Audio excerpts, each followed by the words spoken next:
So, of course, the students, I believe, will know that there are two stages. There's the first stage where your materials will be reviewed.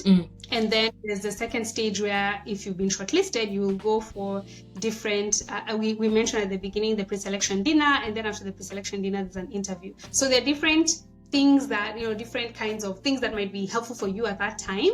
But if you're talking at the first stage where you're applying, and I've had the benefit of being able to review some of the Rhodes Scholarship applications.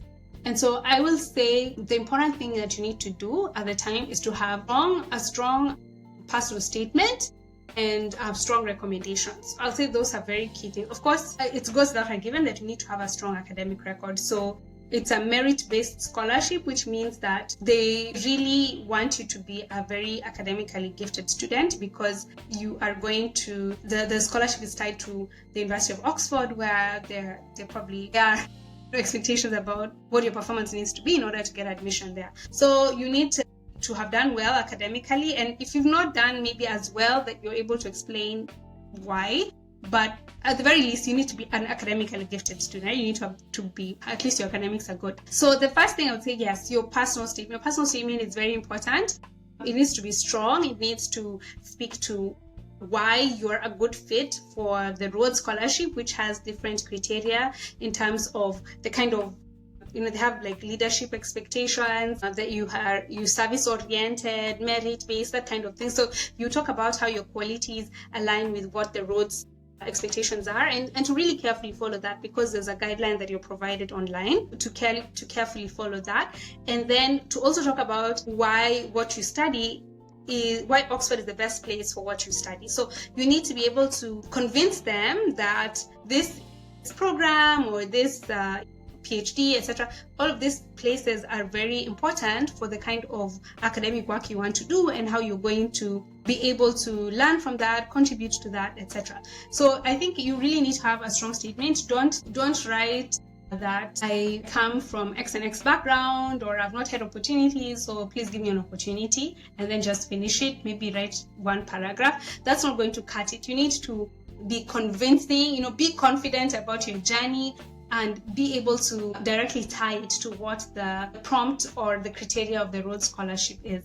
I also say make sure you have strong recommendation letters. I'm not very up to date with the guidelines for this year or last year, but many times they will tell you, not just professors, but also people who know you outside of our professor role. So make sure you get people who really know you and who can speak highly of you. Sometimes maybe you might find someone who doesn't know what a strong recommendation letter looks like. I would say if you're not feeling confident about this person who's writing you a recommendation letter, maybe give them some examples, give them a good summary of who you are as an individual. You're not allowed to share your personal statement, I believe, for the Rhodes Scholarship application. So if you have a profile where you've written your CV, and it's a CV where you've annotated it, meaning that you have written different, you have explained all the different roles and the awards that you've gotten, that's something you can give them so they can write a strong recommendation letter for you. And honestly, I think today with we have a lot of AI tools that can help you, and so share the AI tools with them, right? I'm not sure what person will be writing a recommendation to, but a lot of AI tools are good at giving prompts or giving ideas on how to create strong recommendation letters.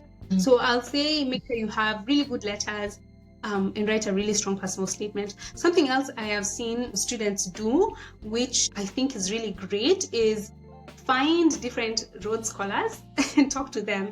In this one, I also advise my students here, as I teach in the US, and the US, I believe they get 32 Rhodes scholars. I don't know the number, but they are the country that gets the most numbers of Rhodes scholars, which is ironic because Rhodes money was made in Africa. So really most of the scholars should be coming from Southern Africa, but that's neither here nor there.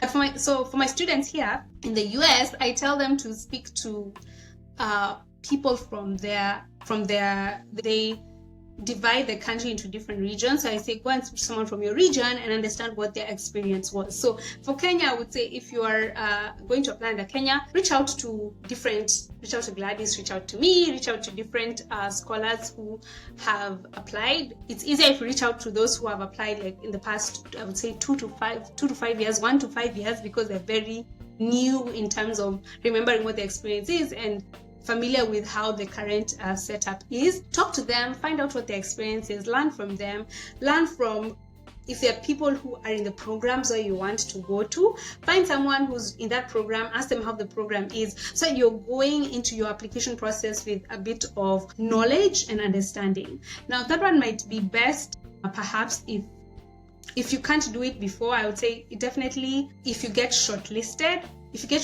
definitely find someone, if you can, who has gone through the process and ask them what the experience was. Ask them about that dinner. Ask them about what the interview questions were. Those are really good ways in which you can feel more prepared because you have an understanding what different people's experiences have been. So you don't have to, speak to someone before when you're applying because you don't know if you'll get shortlisted. But if you're shortlisted, definitely find someone, if you can, to speak to, and they can share what their experience is.